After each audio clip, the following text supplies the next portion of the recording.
Tuloy ang pinaigting ng kampanya ng Police Regional Office 6 laban sa mga loose firearms.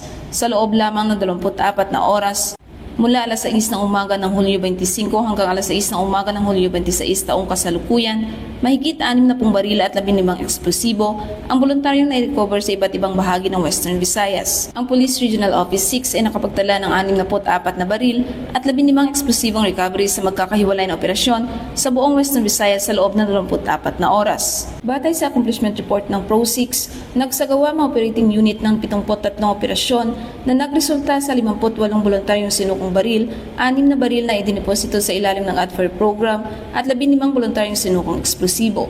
Ayon kay Acting Regional Director Police Brigadier General Randolph T. Tuanyo, mahalaga ang aktibong pakikisa ng publiko sa pagsuko at legal na pagdideposito ng mga hindi otorisadong baril upang higit na mapalakas ang kampanya laban sa kriminalidad at mapanatili ang kapayapaan sa rehiyon.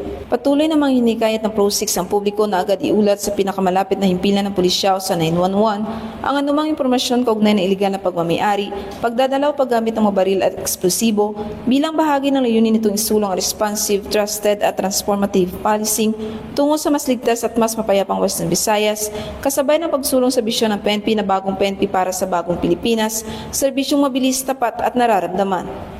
Mula dito sa Police Regional Office 6, ako ang inyong Police News Network Correspondent, Patrolwoman Julibel Alvior, alagad ng batas, tagataguyod ng Balitang Pulis.